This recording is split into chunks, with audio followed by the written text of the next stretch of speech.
আগাইতে পারবো না। আপনাদের দাবি থাকতে পারে, কালীগঞ্জে আপনাদের সামাজিক দাবি থাকতে পারে, রাজনৈতিক দাবি থাকতে পারে, উন্নয়নের দাবি থাকতে পারে, কেন হবে না?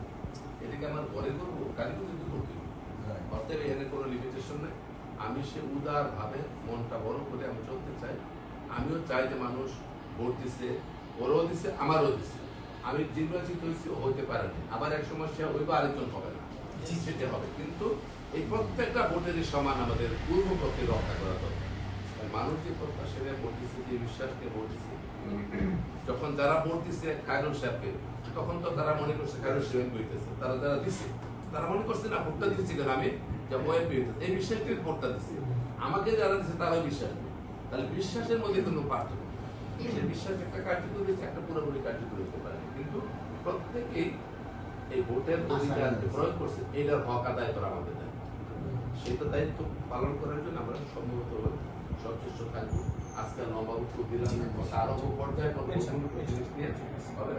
আপনারা আসছেন, আবারও বলি অনেক দূর থেকে আমার